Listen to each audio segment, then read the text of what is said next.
The year is 1945, the world still reeling from the aftermath of World War II. The skies above were once the battlefield for bombers, fighters, and reconnaissance planes, but now, in peacetime, the US military had shifted its focus toward training the next generation of pilots. And so, on the morning of December 5th, 1945, a routine training mission was about to unfold, one that would end in one of the most perplexing mysteries of aviation history. Flight 19 was the designation given to 5 Grumman TBF Avenger torpedo bombers that took off from the Naval Air Station at Fort Lauderdale, Florida. These planes were part of a training squadron composed of both experienced and rookie pilots, all preparing for new missions and skills in the skies over the Atlantic. The group was led by Lieutenant Charles C. Taylor, a seasoned veteran of the war with a reputation for being competent, reliable, and calm under pressure. The training exercise was supposed to be straightforward. The flight plan consisted of a navigation route that would take the squadron eastward from Florida, over the open sea, and then loop back to the base. A simple exercise, nothing out of the ordinary. The pilots were instructed to fly on a course that would bring them to a set of specific waypoints, each one guiding them closer to home. Yet, something was different this time. The events that would unfold in the hours that followed would leave an entire nation questioning the limits of human understanding, forever linking Flight 19 with the enigma that is the Bermuda Triangle. As the 5 aircraft took to the skies that morning, no one could have predicted that this would be their final flight. The weather was clear, the seas calm, and the skies stretched out in front of them like an endless canvas. Everything seemed normal. However, what no one knew at the time was that, soon enough, things would take a turn for the strange, as the crew members of Flight 19 would begin experiencing mysterious phenomena that no one could fully explain. But first, let's rewind just a bit and set the stage for where this story begins. The location itself, the Bermuda Triangle. The Bermuda Triangle, often referred to as the Devil's Triangle, is a region in the Atlantic Ocean, roughly bounded by the points of Miami, Bermuda, and Puerto Rico. Spanning over 500,000 square miles, the area has become infamous over the years, not just for its unusual shape, but for the many unexplained disappearances of aircraft and ships that have occurred within its borders. The stories surrounding the Bermuda Triangle have captivated the imaginations of people for decades. Ships have vanished without a trace, aircraft have mysteriously lost contact, and navigational instruments have acted erratically. Some blame natural phenomena, such as sudden changes in the weather or unpredictable magnetic fields that disrupt compasses. Others believe something far more sinister is at play, perhaps a strange supernatural force or even an alien presence. In reality, the Bermuda Triangle is located in a region where weather patterns can be erratic and the ocean currents are particularly strong. It's a place where the boundaries between land and sea are constantly shifting, where a combination of geography and meteorology creates the perfect conditions for disappearances. But no matter how many theories arise to explain the events that take place there, the truth remains elusive. Mysterious disappearances continue to haunt the triangle, and Flight 19 would be one of its most famous and enduring cases. Before the fateful mission on December 5th, the Bermuda Triangle was already a place of curiosity. Pilots and sailors who had traveled through the area spoke of strange occurrences, compasses that spun wildly, equipment that malfunctioned without explanation, and a general sense of unease. But despite these warnings, it was still considered a relatively safe route for military and commercial traffic. The Navy, after all, had flown through these skies countless times, conducting training missions without issue. However, Flight 19 would change everything. It would add a new layer of mystery to an already enigmatic part of the world, a mystery that would persist for decades to come. It was 2:10 p.m. when Flight 19 took off from Naval Air Station Fort Lauderdale, Florida.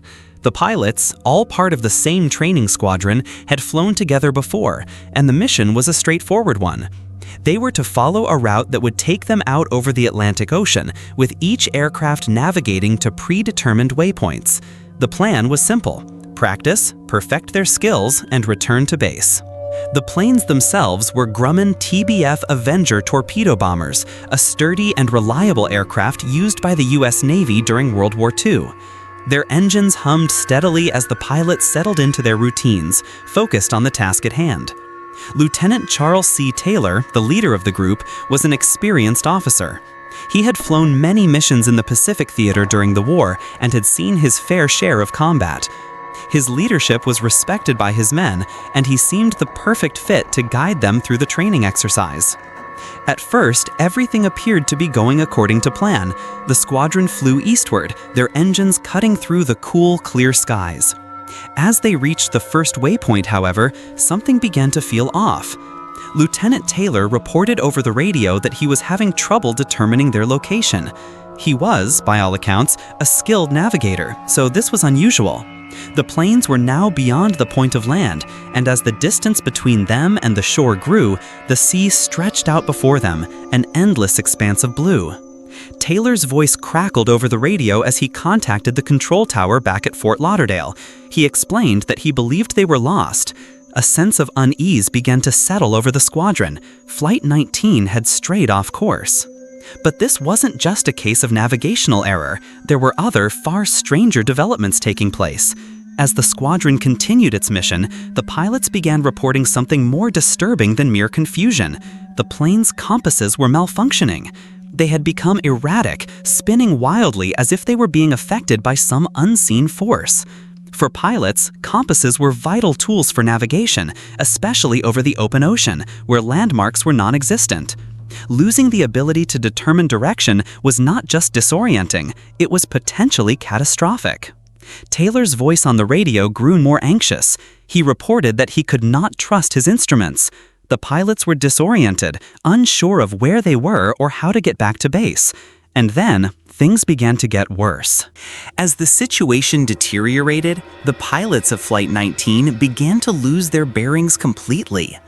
Lieutenant Taylor, who had initially appeared calm under pressure, now seemed to struggle with his once reliable navigation skills. The malfunctioning compasses were not only causing confusion, but were also making the pilots doubt their sense of direction. The control tower at Fort Lauderdale was receiving more and more frantic communications from the squadron as they spiraled further into uncertainty.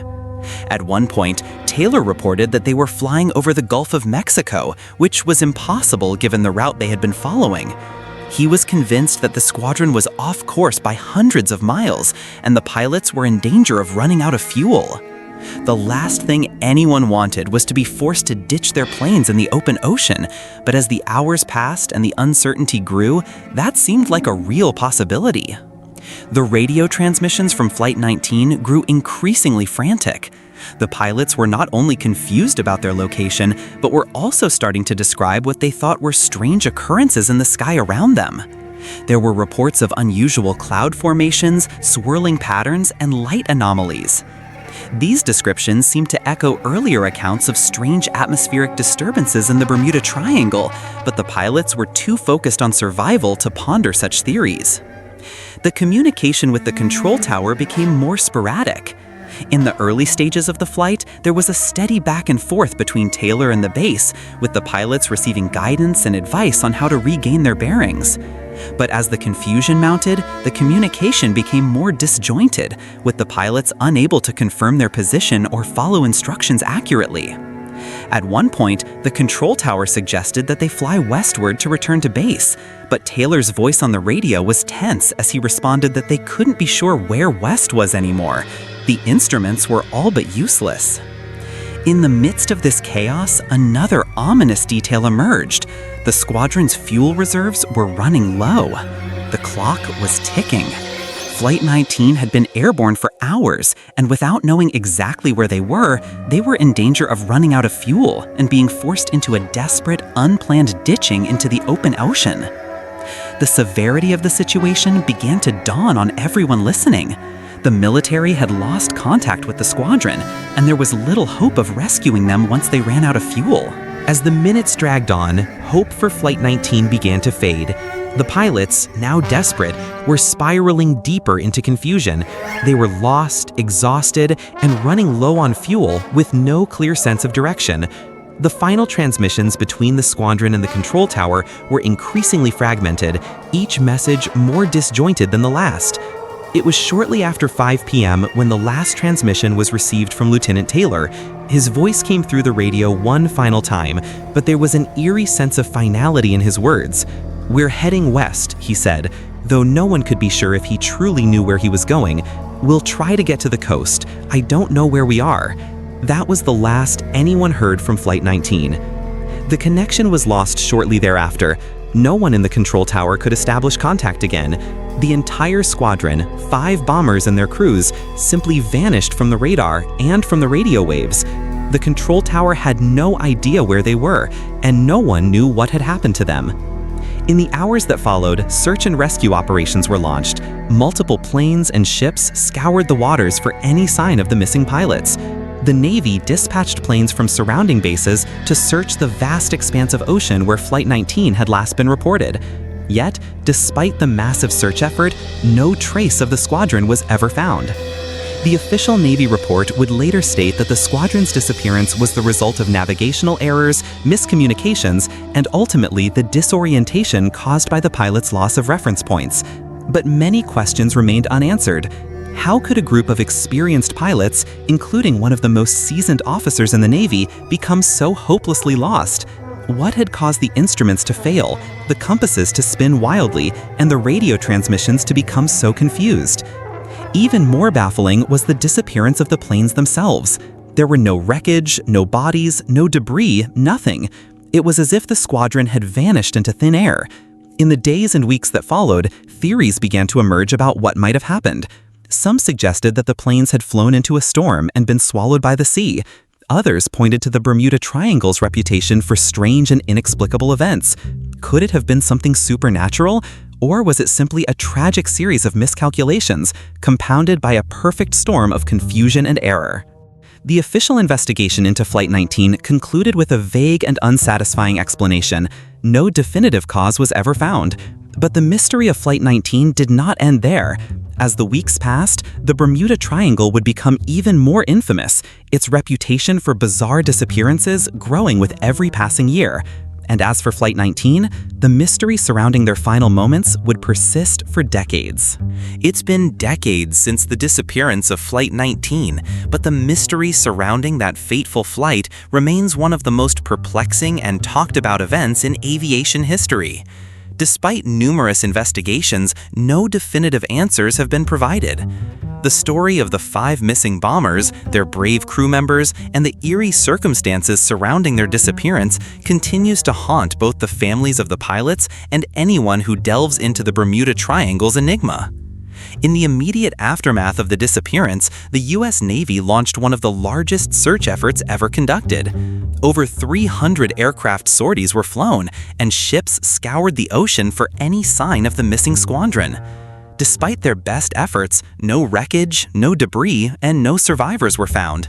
For the Navy, it was a baffling loss. The official report, as expected, leaned heavily on the idea of navigational error, compounded by the confusion of a disoriented flight crew. But for many, this explanation seemed insufficient to explain the utter lack of evidence or the strange reports made by the pilots during their last moments. The Bermuda Triangle, already infamous for its unexplained disappearances, became even more synonymous with the unexplained after Flight 19. Over the years, people have come up with countless theories about what could have happened to the squadron. Some believe that the pilots were caught in a freak storm, or that they simply became disoriented by cloud cover and navigational errors. Others are more inclined to embrace the supernatural, suggesting that the Bermuda Triangle is some kind of vortex or gateway to another dimension, where planes and ships are lost without a trace. One of the most persistent theories is that Flight 19 became caught in an area of intense magnetic interference. The Bermuda Triangle is known for its anomalous magnetic fields, which could theoretically have disrupted the plane's instruments, leading the pilots astray. However, even this theory leaves many questions unanswered. If magnetic interference was to blame, why didn't the pilots receive guidance from other navigational aids, such as radio signals or visual references? Another theory that continues to be explored is the possibility of a hidden underwater vortex, a kind of oceanic whirlpool that could have pulled the planes into its depths. The idea of a submerged vortex has a certain allure, as it would explain the lack of wreckage or debris, but there is little scientific evidence to support such a phenomenon. Perhaps the most unsettling aspect of Flight 19's disappearance is the enduring sense of uncertainty that it leaves behind.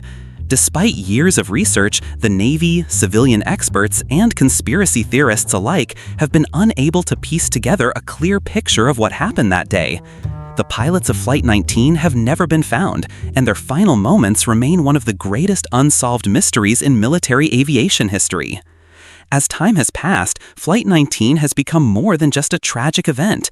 It has become a symbol of the Bermuda Triangle's eerie hold on the collective imagination. Every new disappearance or unexplained occurrence in the area brings the story of Flight 19 back to the forefront.